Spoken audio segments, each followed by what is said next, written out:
ये कहानी एक छोटी लड़की रिले और उसके दिमाग में मौजूद भावनात्मक किरदारों के इर्द गिर्द घूमती है। रिले के मस्तिष्क में कई भावनाएं मौजूद हैं, खुशी, लेले, दुख, यूयू, गुस्सा, गांव लेंग्यान और डर, पा। जब इनमें से कोई एक भावना नियंत्रण अपने हाथ में लेती है तो रिले उसी के अनुसार प्रतिक्रिया देती है। जब रिले 13 साल की होती है तो उसके मस्तिष्क में यौवन बटन अचानक सक्रिय हो जाता है, जिससे भावनाओं के बीच उथल पुथल मच जाती है। कोई समझ नहीं पाता कि अब क्या करना चाहिए। इसी दौरान अचानक एक बड़ा हथौड़ा मस्तिष्क पर गिरता है और मरम्मत करने वालों की एक टीम वहां पहुंचती है। कुछ लोग सीढ़ियां लेकर आते हैं, कुछ इलेक्ट्रिक आरी और कुछ विस्फोटकों के बक्से। वे नियंत्रण कक्ष को तोड़कर नए सिरे से बनाने लगते हैं। जब मरम्मत का काम पूरा होता है तो सभी आश्चर्यचकित रह जाते हैं, क्योंकि अब कार्य क्षेत्र में नए और जटिल बटन जोड़ दिए गए थे। अब रिले को अपने किशोरावस्था के बड़े भावनात्मक उतार चढ़ाव का सामना करना होगा। जैसे ही रिले जागती है वह चिड़चिड़ी हो जाती है। जब यूयू उसे शांत करने के लिए बटन दबाता है तो पता चलता है कि अब कार्य क्षेत्र का नियंत्रण पहले जैसा नहीं रहा। कोई भी सटीक रूप से भावनाओं को नियंत्रित नहीं कर पा रहा था।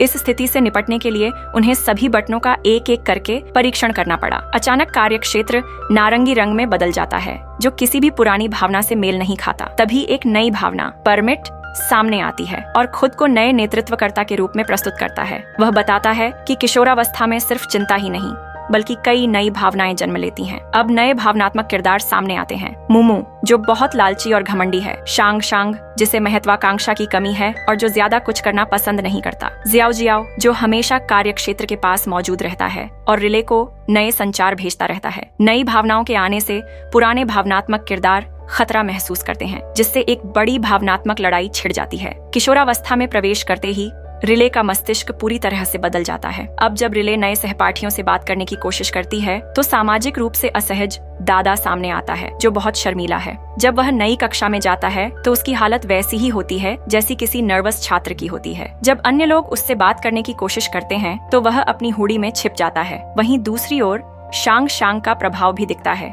जो सिर्फ लेट कर मोबाइल चलाने में ही खुश रहता है। अब रिले का मस्तिष्क इन सभी भावनाओं के मेलजोल से काम कर रहा था और उसका किशोर जीवन उतार चढ़ाव से भरा होने वाला था। रिले के आइस हॉकी प्रशिक्षण के पहले दिन वह एक सहपाठी से टकरा जाती है। जब वह उसे देखती है तो उसे ईर्ष्या होती है, क्योंकि उसकी सहपाठी न केवल फैशनेबल कपड़े पहने होती है बल्कि उसके बाल भी लाल रंग के होते हैं। मुमू, जो ईर्ष्या का प्रतिनिधित्व करता है, उसे सहपाठी के बालों को छूने के लिए प्रेरित करता है, लेकिन यानयान उसे रोक देता है और स्थिति को इस तरह संभालता है कि किसी को बुरा न लगे। रिले की भावनात्मक दुनिया में उथल पुथल तब बढ़ गई जब उसके भाई ने अचानक कार्य क्षेत्र पर हाथ पटक दिया। इस पर उसकी महिला सहपाठी अन्ना ने खुद को परिचित कराया और उदारता से उसे प्रशिक्षण केंद्र का दौरा करने के लिए आमंत्रित किया। भावनाओं का संघर्ष और परिपक्वता की चुनौती तभी रिले के दिमाग का कार्यक्षेत्र फिर से पहले जैसा सामान्य हो गया, ताकि रिले को भावनात्मक रूप से स्थिर दिखाया जा सके। जिंग ने दूर से नियंत्रण संभाल लिया और उसे काम को सहजता से करने दिया, लेकिन जिंग को समझ नहीं आया कि रिले को परिपक्व होने का नाटक क्यों करना पड़ता है। इसलिए उसने खुशी का बटन दबाने का फैसला किया, लेकिन तभी जियाओ जियाओ ने हस्तक्षेप किया और अपनी नोटबुक खोलकर उन संभावित समस्याओं को दिखाने लगी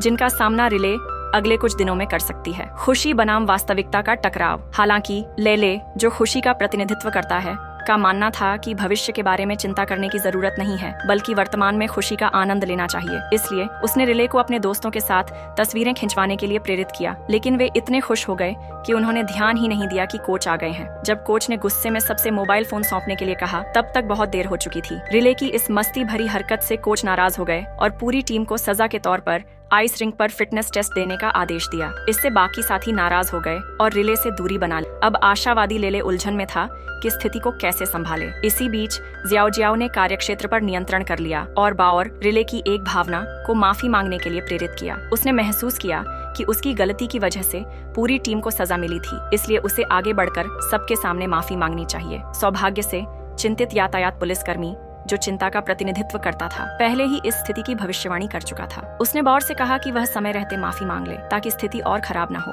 जब यह हुआ तो भावनात्मक परिवार के सभी छोटे किरदार संतोष से तालियां बजाने लगे, लेकिन लेले परेशान था। उसे डर था कि अब जियाओ जियाओ कार्यक्षेत्र पर पूरी तरह हावी हो जाएगा और खुशी का महत्व कम हो जाएगा। इसलिए उसने किसी भी कीमत पर कार्यक्षेत्र को वापस लेने का फैसला किया। भावनाओं के टकराव और नियंत्रण की लड़ाई। जियाओ जियाओ ने बाउर को समझाया कि सिर्फ अंधी आशावादिता, हर स्थिति में खुश रहना फायदेमंद नहीं है, बल्कि निरंतर चिंता ही उसे आगे बढ़ने में मदद कर सकती है। लेकिन तभी बाउर की आत्म जागरूकता पर सवाल उठाए गए। जियाओ जियाओ को डर था कि अगर बाउर को खुद की पहचान समझ आ गई तो वह उसे नियंत्रित नहीं कर पाएगी। इसीलिए उसने उसकी आत्म जागरूकता को दबाने की कोशिश की। बावर, जिसने अपनी आत्म जागरूकता खो दी थी, एकदम स्थिर खड़ा रह गया और आइस हॉकी मैच के दौरान गेंद को मिस कर दिया। इतना ही नहीं, जियाओ जियाओ ने जानबूझकर एक और झटका दिया जिससे बावर का आत्मविश्वास पूरी तरह गिर जाए। लेकिन इसी बीच पुराने भावनात्मक किरदार जू लैन ने यह सब देख लिया और तुरंत बावर को गले लगाकर बोतल में बंद कर दिया। अब पहली पीढ़ी के भावनात्मक किरदारों को कूड़े के ढेर में फेंक दिया गया, जहां उनकी मुलाकात उन पुराने खेल चरित्रों से हुई जिन्हें पहले ही छोड़ दिया गया था। लेकिन यह स्थिति भी हल नहीं हुई, क्योंकि इन चरित्रों के अस्तित्व की अवधारणा बहुत अमूर्त थी। अंधकार से उबरने की लड़ाई अब एक तलवारबाज को बुलाया गया, जो अंधेरे पक्ष का प्रतिनिधित्व करने वाले राक्षस को हराने के लिए आया था। उसने मस्तिष्क के मंडप पर जोरदार प्रहार किया, जिससे वह टुकड़ों में टूट गया। जब वे सभी कूड़े के ढेर से भागने की कोशिश कर रहे थे, तभी पहले से मौजूद पुराने भावनात्मक किरदारों ने उन्हें घेर लिया। हताशा में तलवारबाज ने अपनी अंतिम चाल दोहराई और एक ही झटके में पहले किरदार को बाहर कर दिया। आत्मस्वीकृति भावनात्मक परिवार के सभी सदस्य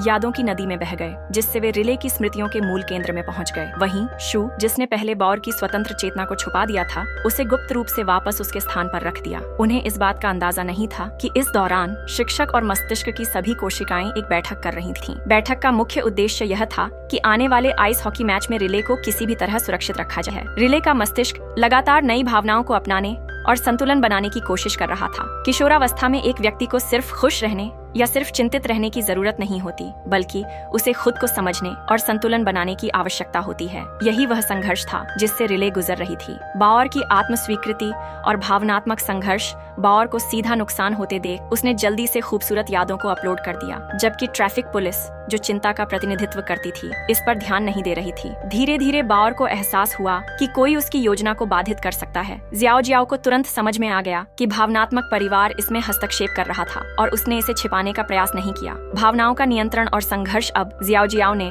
सभी मस्तिष्क कोशिकाओं से बावर के साथ हस्तक्षेप न करने की अपील की, यह कहते हुए कि चिंता किसी भी समस्या का समाधान नहीं कर सकती, बल्कि इसे और बदतर बना सकती है। मस्तिष्क की कोशिकाएं सहमत हो गईं और एक कुर्सी उठाकर उसके पैरों की ओर पटक दी। इससे बावर को आखिरकार गहरी नींद आई, लेकिन उसका मस्तिष्क कार्यक्षेत्र अभी भी प्रतियोगिता के हाथों में था। आइस हॉकी मैच और आत्म साक्षात्कार। जब अगले दिन बावर ने प्रतिस्पर्धा में भाग लिया तो वह बेहद उत्साहित था। कोच से प्रशंसा पाने के लिए जियाओ जियाओ ने उसकी भावनाओं को नियंत्रित करना जारी रखा, लेकिन इससे सुरक्षा गार्ड टीम का सदस्य गलती से अपनी ही टीम की गेंद को गिरा बैठा। जब तक बावर ने एक अंक नहीं बना लिया, तब तक उसे एहसास ही नहीं हुआ कि वह अपने ही साथी से टकरा गया था। इसका नतीजा यह हुआ कि उसे न तो कोच की प्रशंसा मिली और न ही टीम का विश्वास। जैसे जैसे बावर की चिंता बढ़ती गई, जियाओ जियाओ का प्रभाव और भी मजबूत होता गया और अंततः एक भावनात्मक तूफान खड़ा हो गया। महत्वपूर्ण क्षण में भावनात्मक परिवार की पहली पीढ़ी समय पर पहुंची। उन्होंने तूफान को पार करने की कोशिश की, लेकिन सामने केवल एक छाया थी। तुम यह तय नहीं कर सकते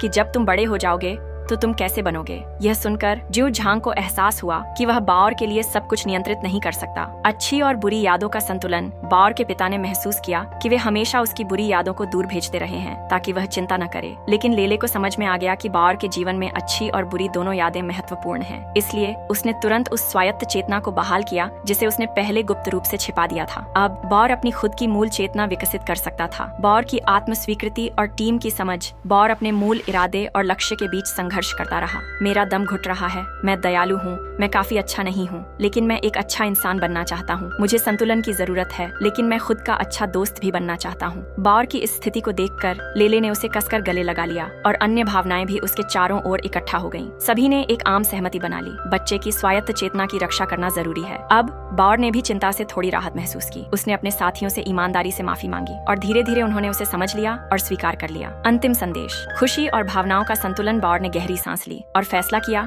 कि वह अपनी टीम के साथ मिलकर खेलेगा और खेल का आनंद उठाएगा। इस पूरी कहानी में सबसे महत्वपूर्ण बात लेले द्वारा कही गई यह बात थी, लोग जब बड़े होते हैं तो वे हमेशा खुश नहीं रह सकते। जैसे जैसे हम बड़े होते हैं हम चिंता महसूस करने लगते हैं, लेकिन अगर आप खुद से पूछें कि आप वास्तव में किस चीज को लेकर चिंतित हैं, तो शायद आपको खुद भी पता ना हो। जियाओ जियाओ का मूल उद्देश्य बावर को और तेज बनाना था, लेकिन उसने उसकी सभी बुरी यादों को हटा दिया, जिससे बावर पहले से भी अधिक असंतुलित हो गया। अगर कोई भी बुरी यादें ना हो तो आप कैसे जानेंगे कि खुशी कितनी कीमती है। हमेशा खुश रहना असंभव है। खुशी, दुख, चिंता और हर भावना मिलकर पूर्णता बनाते हैं। वीडियो को लाइक करके चैनल को सब्सक्राइब करें और मिलते हैं अगले वीडियो में।